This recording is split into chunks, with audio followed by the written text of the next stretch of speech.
Hello students, welcome to my channel. I'm Rashmi, your maths teacher. I hope you all are good. तो next 8.2 exercise का question number 7, 8 and 9 हम इस video में देखते हैं. तो ये सारे नोट्स अगर आपको चाहिए तो लिंक मैं आपको डिस्क्रिप्शन में दे रही हूँ. वहां से आप फ्री में नोट्स को डाउनलोड कर सकते हो, अपने फ्रेंड्स के साथ शेयर कर सकते हो. और वहां से नहीं जाना है तो आपको mathsteacher.blog पे भी लिंक मिल जाएगा, तो वहां से भी आप नोट्स को फ्री में डाउनलोड कर सकते हो, सारे चैप्टर्स के नोट. तो यहाँ पे क्वेश्चन नंबर 7 जो हमारे इंट्रोडक्शन वीडियो था उसमें सेकंड टाइप का जो फॉर्मूला था हमारा था मिडिल टर्म फाइंड करो, कि अगर आप इसको एक्सपांड करते हो तो एक्सपांड करने के बाद पावर कितनी आपकी 7 है, तो हमें पता है जितनी पावर होती है उससे हमें एक टर्म क्या मिलती है, ज्यादा मिलती है. जैसे यहाँ पे देखो इसकी पावर कितनी है 6 है, तो आपको नंबर ऑफ टर्म्स कितनी मिली 1 2 3 4 5 6 7 टर्म्स मिली ना. तो ये 7 टर्म्स है, तो इसके मिडिल टर्म कौन सी होगी जो बीच में आ रही है. तो आपका यहाँ 7 है, तो ऑब्वियसली जब ऑड नंबर होता है, हमने मीडियन में पढ़ा हुआ है, जब ऑड नंबर होता है तो हमें एक ही मिडिल टर्म मिलती है. तो फोर्थ वाली होगी, क्योंकि इसके लेफ्ट में भी 3 होनी चाहिए और राइट में भी 3 होनी चाहिए, तो ये वाली इसकी क्या हो गई यहाँ पर मिडिल टर्म हो गई. तो ये थोड़ी ना कि हम ऐसे पूरा आपको जो भी दिया एक्सप्रेशन दिया उसका पूरा एक्सपांड करोगे और फिर आप मिडिल टर्म को निकालोगे, ऐसे नहीं करना है. हमारे पास वहां पर भी शॉर्ट तरीका है, सब चीजों का हमारे पास फॉर्मूला है जिससे हम सीधा का सीधा बिना एक्सपांड के मिडिल टर्म निकाल सकते हैं. तो जब भी आपको यहाँ पे कोई भी एक्सप्रेशन देते हैं a प्लस बी की पावर n की फॉर्म में, तो वहां आपको यहाँ देखना होता है कि आपको नंबर ऑफ टर्म्स कितनी मिलेगी. अगर आपका यहाँ पे n इवन है, जैसे अभी हमने देखा था ये n क्या था आपका यहाँ इवन है ना 6, तो नंबर ऑफ टर्म्स आपको कितनी मिल रही थी 7 मिल रही थी, ऑड मिल रही थी. तो इससे आइडिया नहीं लगाना है, जो टर्म्स मिलेगी वहां उससे मिडिल टर्म आपकी चाहिए. तो ये एक्सप्रेशन की total odd number of middle term है, तो हमें एक मिडिल टर्म मिलेगी. अगर इवन नंबर ऑफ टर्म्स होती तो इवन में तो हमें 2 मिडिल टर्म मिलती है. ठीक है, तो यही है. अगर आपका n इवन है, अगर पावर इवन है, तो नंबर ऑफ टर्म जिसको मैंने कैपिटल n से डिनोट किया था वो हमें ऑड होगा. तो मिडिल टर्म फाइंड करने के लिए सिंपल सा फॉर्मूला था n प्लस 1/2. ये n यहाँ पे क्या होगा, नंबर ऑफ टर्म्स होगा. कैपिटल एन यहाँ पे क्या होगा, नंबर ऑफ टर्म्स होगा. फिर अगर आपका एक्सप्रेशन में एन अगर आपका ऑड है, यहाँ पे 6 ना होकर के 7 है, तो नंबर ऑफ टर्म्स आपको यहाँ पे इवन मिलेगी, 8 टर्म मिलेगी. तो इस कंडीशन में आपकी 2 मिडिल टर्म होगी. तो पहली मिडिल टर्म तो होगी n/2 और दूसरी होगी n/2 + 1. बिल्कुल मीडियन का जो फॉर्मूला था ना वही आपका यहाँ पर फॉर्मूला है. अगर आपको ऑड मिलेगी तो आपको इसको 2 से डिवाइड करने के लिए +1 करना पड़ेगा. अगर इवन मिलेगी तो वो तो डायरेक्ट डिवाइड हो जाएगी, तो हमें यहाँ पे कुछ भी ऐड नहीं करना पड़ेगा. तो ये मैंने यहाँ पे क्वेश्चन भी आपको एग्जाम्पल देकर के पूरा इंट्रोडक्शन में समझाया था. ये 6 है, तो नंबर ऑफ n आपका यहाँ पे 7 है, तो आपकी फोर्थ टर्म जो होगी वो मिडिल टर्म होगी. और अगर आपका यहाँ पे ये n आपका यहाँ ऑड है, तो number of terms capital n आपका यहाँ पर 8 होगा, तो आपको 2 मिडिल टर्म मिलेगी. एक फोर्थ वाली मिलेगी 8/2 फोर्थ, और 4 + 1 यानी फिफ्थ टर्म मिलेगी. 2 टर्म हमें यहाँ पे मिडिल टर्म मिलेगी. नाउ नेक्स्ट देखो, तो क्वेश्चन नंबर 7 क्या कह रहा है, x3 - x³/6. अच्छा मैंने x लिख दिया, सॉरी. 3 - x³/6 की पावर 7 है, इसकी आप मिडिल टर्म फाइंड करके बताओ. तो क्योंकि हमारा जो फॉर्मूला हमें पता है वो a प्लस बी की पावर n की फॉर्म में होता है, तो इसको भी मैंने यहाँ पे प्लस में चेंज करा है, क्योंकि आपको मिडिल टर्म कौन सी है ये पूरा सॉल्व करके बताना है. सिर्फ ये नहीं बताना है कि भाई इसकी वो फोर्थ मिडिल टर्म है या फिफ्थ है, वो फोर्थ टर्म भी कौन सी वो भी हमें निकाल के बताना है. इसीलिए मैंने इसको पहले से ही यहाँ पर चेंज कर दिया. तो आप अगर यहाँ पे देखते हो तो ये जो n है ये हमारा स्मॉल n होता है, तो स्मॉल n यहाँ पर कितना है 7 है.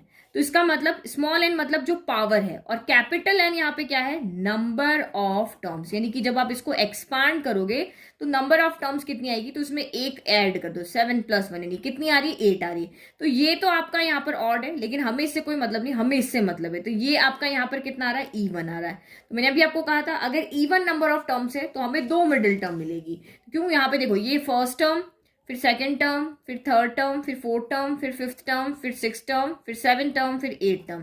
टोटल 8 टर्म यहाँ पर आएगी. तो मिडिल टर्म कैसी होगी, देखो 1 2 3, इधर भी 3 छोड़ दो, 1 2 3, राइट में भी 3 छोड़ दो. अब बीच में ये 2 बच रही है ना, अगर मैं 4 को छोड़ देती हूँ, इधर 1 से 4 छोड़ दो, इधर 5 से 8 छोड़ दो, तो बीच में कुछ नहीं आ रहा ना, तो ये दोनों आपकी यहाँ पर क्या होगी, मिडिल टर्म होगी. ठीक है, ये आपको समझ में आएगा. अब हमें यहाँ पे ये नहीं कि इस तरह से बनाकर लिखना, हमें प्रॉपर आंसर लिख करके बताना है.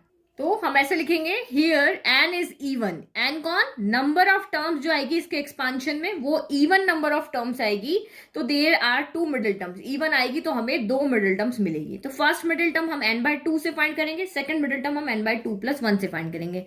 तो यहाँ n कितना है 8 है, तो यहाँ पे आप लिखो 8/2, तो 2 से 8 कैंसिल हुआ 4 टाइम, दैट इज आपकी एक तो हो जाएगी यहाँ पे फोर्थ टर्म हो जाएगी, और यहाँ पे एक दूसरी, ये 4 है ना, n/2 4 आया, तो 4 + 1 यानी कि आपकी क्या हो जाएगी, यहाँ पर फिफ्थ टर्म हो जाएगी। तो इसने ये नहीं कहा कि फाइंड द मिडिल टर्म, अब इनको फाइंड भी करके बताओ कि भाई फोर्थ नंबर पे कौन सी टर्म है, फिफ्थ नंबर पे कौन सी टर्म है। तो आपको कोई स्पेसिफिक टर्म जब फाइंड करने के लिए कहते हैं तो हम कौन सा फॉर्मूला लगाते हैं, हमारा जनरल फॉर्मूला। क्या आपको सीधा सीधा कहे क्या फिफ्थ टर्म फाइंड करके बताओ, तो हम यहाँ पे आर की जगह 4 पुट कर देंगे, एन ए बी तो हमें पता ही है, बस आर हमें नहीं पता होता है तो वो हमें जो गिवन है तो उसमें से एक कम करके रख देते हैं। तो नाउ अब यहाँ पे लिखो नाउ फोर्थ टर्म फाइंड करो, नाउ फोर्थ टर्म, तो इसको फाइंड करो। तो हम हमारे यहाँ जनरल फॉर्मूला लिख लें पहले, ठीक है। तो ये जनरल टर्म फॉर्मूला हो गया। अब इसमें से सिर्फ आपको क्या रखना है, 4 वैल्यू पुट करनी है। तो आर आपको पता ही है, आर क्या होगा, 4 से एक कम, तभी 3 + 1 होगा ना, 3 + 1 ही तो 4 बनाएगा। तो फोर्थ टर्म है तो आर = आपका 3 हो गया। एन कितना हो गया, तो एन जो भी आपके क्वेश्चन में पावर होती है वो आपका एन होता है, ठीक है। फिर ए कौन होता है, तो प्लस से पहले वाला आपका यहाँ पर ए होता है, तो प्लस से पहले आपका यहाँ पर कौन है, 3 है, तो ये आपका यहाँ 3 हो गया। और बी कौन होता है, तो प्लस के बाद वाला, तो प्लस के बाद वाला आपका यहाँ पे कौन है, माइनस का x³ / 6 है, तो ये हमारा यहाँ पर क्या हो गया, बी हो गया, माइनस का x³ / 6 हो गया। बस अब वैल्यू पुट करके इसको सॉल्व कर लो। तो नाउ T3 + 1 = NCR, तो 7CR कितना है आपका यहाँ पर 3 है, ये रहा। उसके बाद आपका a⁻n - r यानी कि 3 की पावर n - r यानी 7 - 3, तो मैं यहाँ पे सीधा 4 लिख देती हूँ, n - r है ना, 7 - 3 4 लिख दिया। b कौन है, तो ये आपका माइनस का x³ / 6 है, तो इसकी पावर क्या होती है आपकी r होती है, तो ये आपका यहाँ पर कितना हो गया, 3 हो गया। बस अब इसको आपको क्या करना है, सॉल्व करना है। तो 7c3 हो गया, तो फैक्टोरियल 7 हो गया, फैक्टोरियल, और ये हो जाएगा फैक्टोरियल 3, और ये यहाँ पे कितना हो जाएगा, फैक्टोरियल 7 माइनस आपका यहाँ 3 हो गया।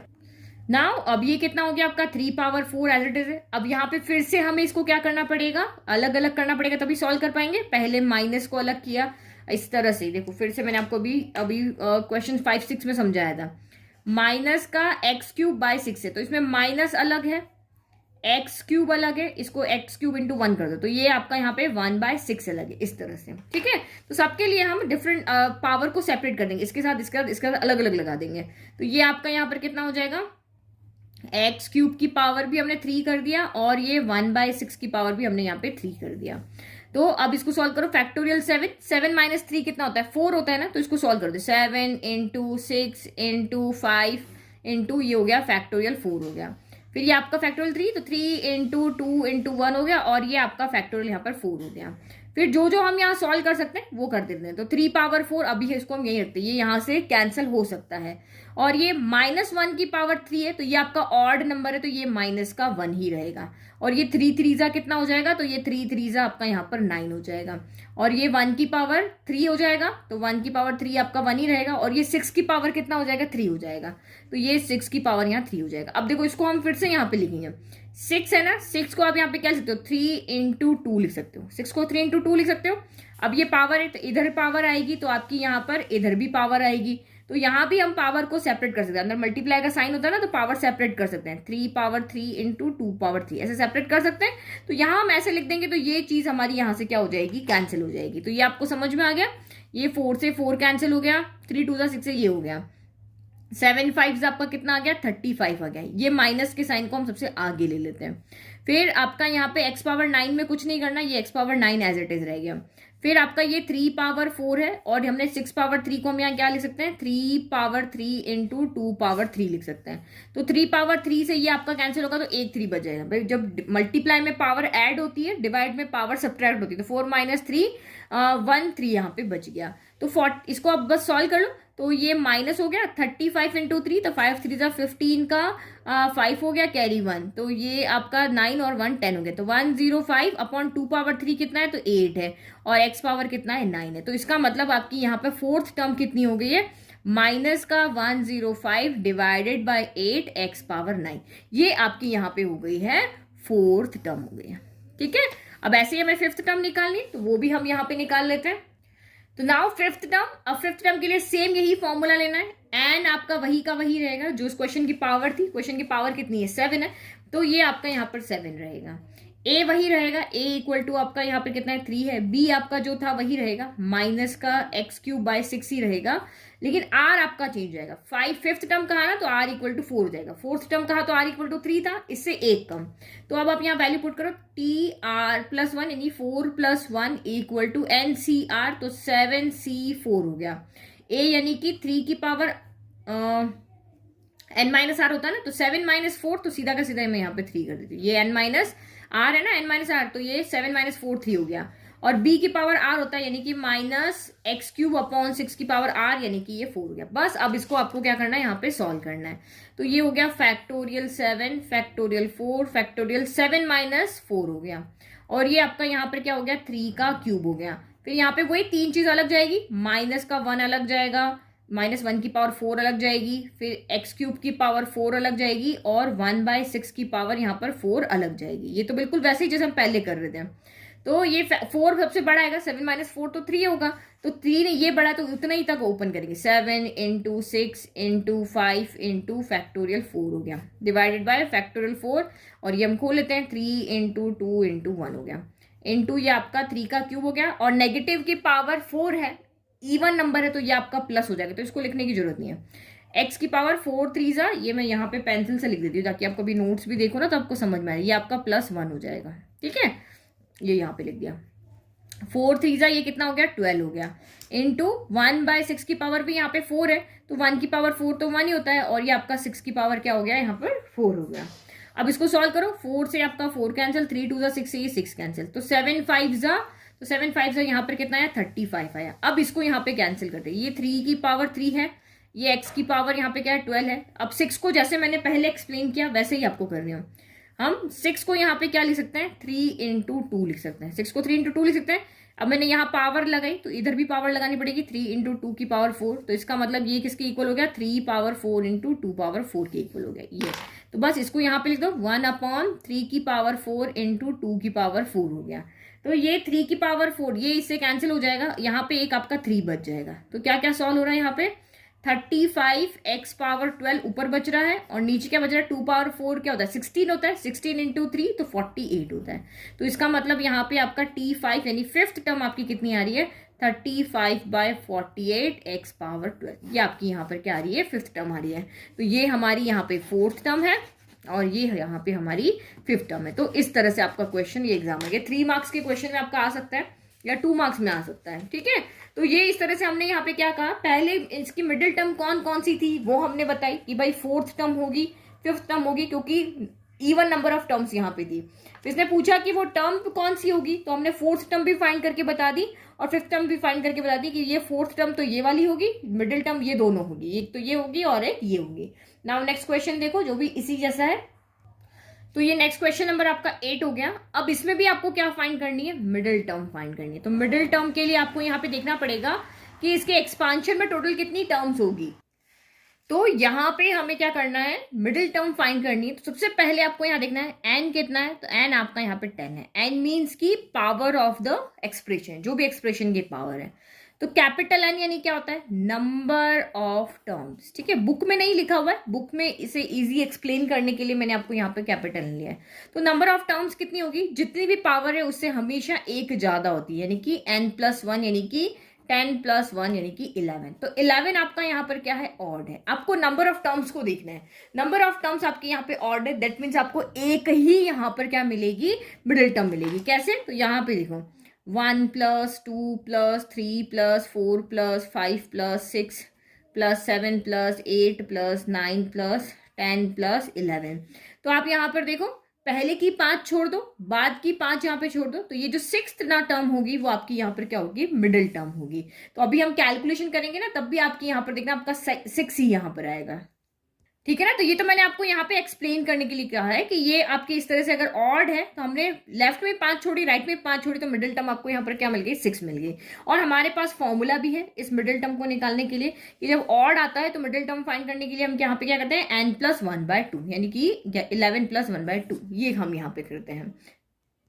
तो यहाँ पे क्या लिखा, हियर एन इज ऑड, ये आपका यहाँ पर क्या है, ऑड है, so there is only one middle term, one middle term वो हम किससे फाइंड करेंगे, n प्लस 1/2, तो वो आपका यहाँ पर क्या हो जाएगा 11 प्लस 1/2, यानी कि आपका क्या हो जाएगा 12/2, यानी कि ये हो जाएगा सिक्स्थ टर्म जो होगी वो आपकी यहाँ पर क्या होगी, मिडिल टर्म होगी। अब हमें स्पेसिफिक ओनली सिक्स टर्म यहाँ पे फाइंड करनी है, तो ओनली सिक्स टर्म फाइंड करने के लिए हम यहाँ पे जनरल टर्म वाला फॉर्मूला यूज करेंगे। तो ये रहा हमारा जनरल टर्म वाला फॉर्मूला, जिससे हम यहाँ पे मैजिक फॉर्मूला है, इससे हम कोई भी टर्म यहाँ पर फाइंड कर सकते हैं, चाहे आपकी पावर यहाँ पे 50 हो और आपको कहे 30th टर्म फाइंड करके बताओ, तो बिना एक्सपेंशन के इस फॉर्मूला से हम उस टर्म को फाइंड कर सकते हैं। तो ये फॉर्मूला हमसे सिर्फ 4 चीजें पूछता है, एन लेकर आओ, ए लेकर आओ, बी लेकर आओ और आर लेकर आओ, लाओ मुझ में पुट करो और जो टर्म चाहिए वो ले जाओ। तो यहाँ पे देखो एन कौन है, तो जो क्वेश्चन के पावर होती है, क्वेश्चन की पावर कितनी है 10, तो वो आपका यहाँ पर एन होता है। ए कौन होता है, तो प्लस से पहले वाला जो भी होता है वो आपका ए होता है। बी कौन होता है, तो प्लस के बाद वाला जो भी होता है वो आपका यहाँ पर बी होता है। और आर कौन होता है, तो जो टर्म आपको फाइंड करनी है उससे एक कम, तो आपको 6 नंबर की टर्म फाइंड करनी, तो आर आपका यहाँ पर क्या हो जाएगा 5 हो जाएगा। यही चीज आपका, क्योंकि 5 + 1 यहाँ पर 6 बनेगा। तो बस अब वैल्यू पुट कर दो, T5 + 1 = NCR, यानी कि 10CR कितना है, तो 5 है। A कौन है, तो x/3 की पावर n-r, तो 10 - 5 कितना हो गया, यहाँ पे 5 हो गया। मैं सीधा लिख रही हूँ, ठीक है, ये 10 - 5 है। फिर B कौन है, तो B आपका यहाँ पर 9y है, तो B की पावर क्या होता है r, यानी कि ये आपका 5 हो गया। बस अब आप इसको सॉल्व कर लो और आंसर आपको मिल जाएगा। तो 10C5 कितना होता है, फैक्टोरियल 10 फैक्टोरियल 5 फैक्टोरियल 10 - 5 हो गया, ठीक है। फिर ये पावर इन दोनों के पास सेपरेट चली जाएगी, ये x पावर 5 हो गया, ये 3 पावर आपका 5 हो गया। फिर ये पावर भी इसके बाद अलग चली जाएगी, 9 पावर 5 हो गया, ये y पावर यहाँ पर 5 हो गया, ठीक है। अब इसको सॉल्व करते रहो, तो ये आपका 10 - 5 भी यहाँ पे 5 ही होने वाला है, तो हम इसको सिर्फ 5 तक ओपन कर दे, 10 × 9 × 8 × 7 × 6 × फैक्टोरियल 5 हो गया। और डिवाइड में एक फैक्टोरियल 5 तो इसे कैंसिल हो जाएगा, एक को हमें खोलना पड़ेगा, A1 × 2 × 3 × 4 × 5 हो गया। फिर ये यहाँ पे x power 5 as it is रखा, ये 3 पावर 5 हमने एज इट इज रखा।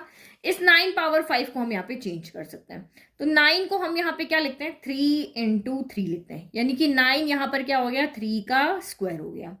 तो इसका मतलब यहाँ पावर 5 है, तो मुझे इसको क्या करना है, 3 में चेंज करना, ताकि यहाँ कुछ कैंसिल हो सके।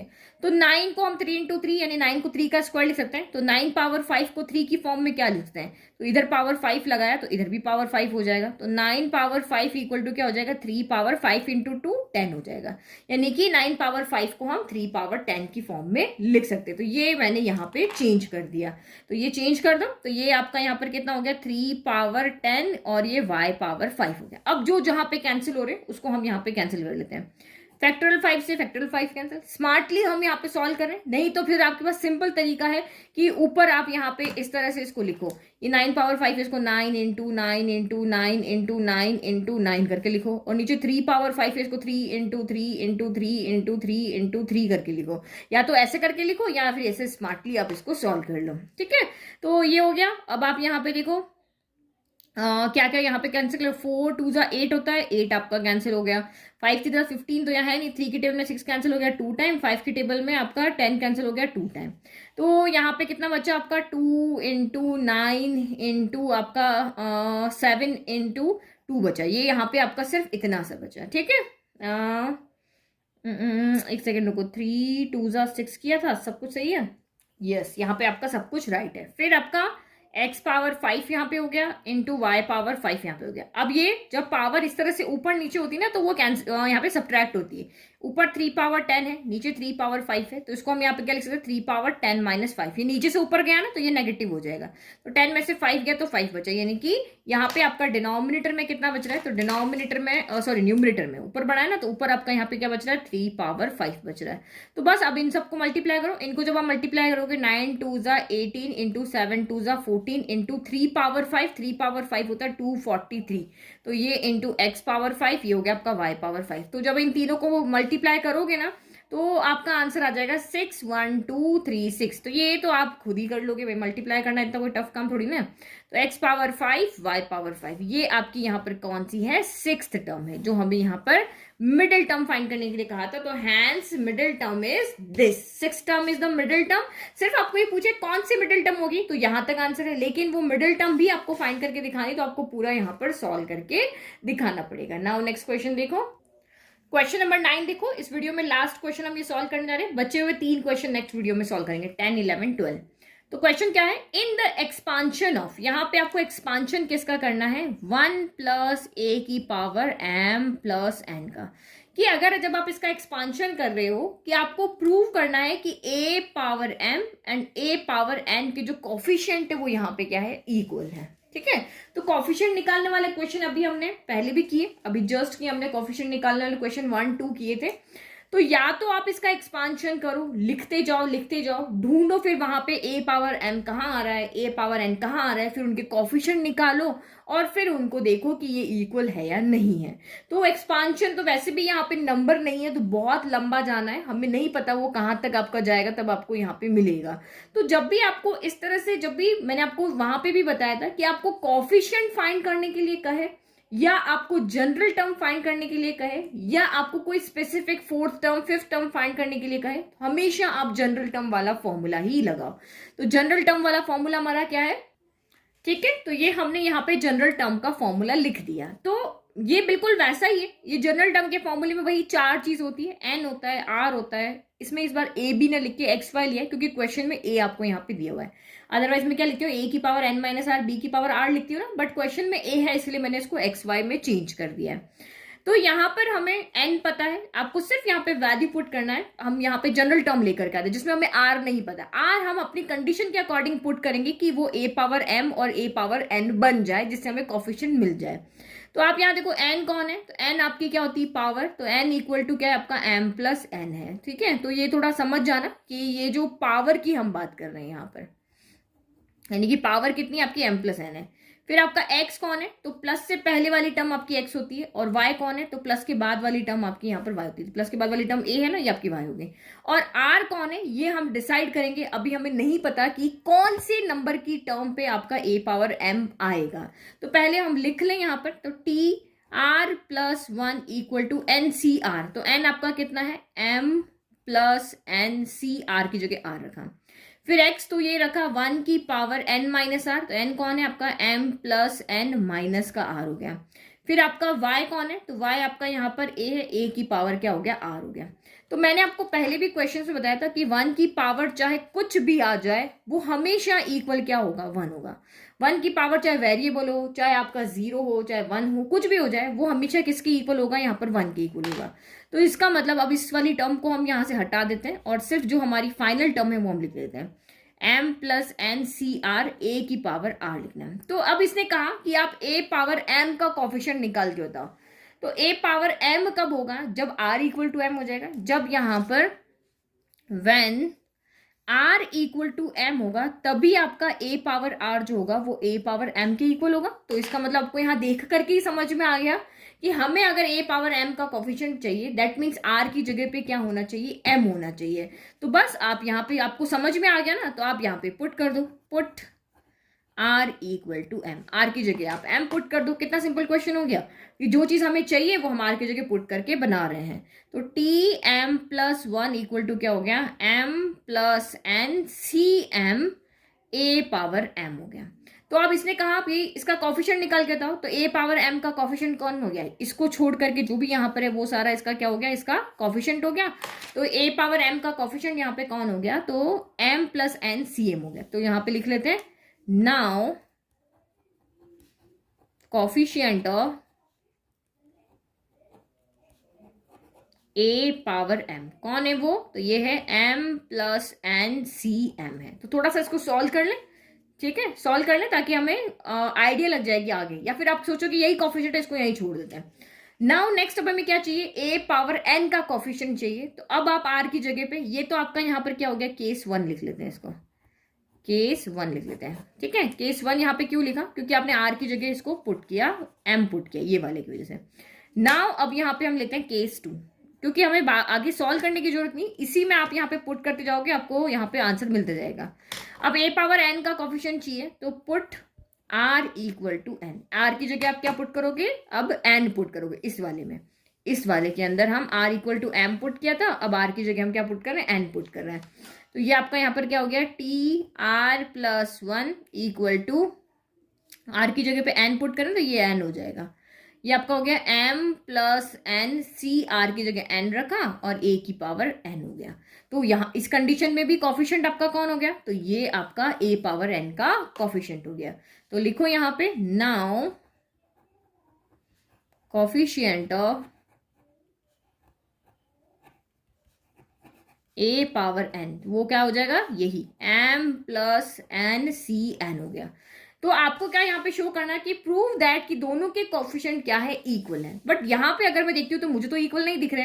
m plus N C m है, यहाँ m है और m plus N C n है, m प्लस एन से m प्लस n है, c से c है, लेकिन यहाँ m है और यहाँ n है। तो हम इसको क्या करते हैं, थोड़ा सा सॉल्व कर लेते, क्या पता सॉल्व करके हमें इक्वल मिल जाएगा। इसने कहा है ना कि ये प्रूव करो, तो दैट मीन्स ये प्रूव होगा ही होगा।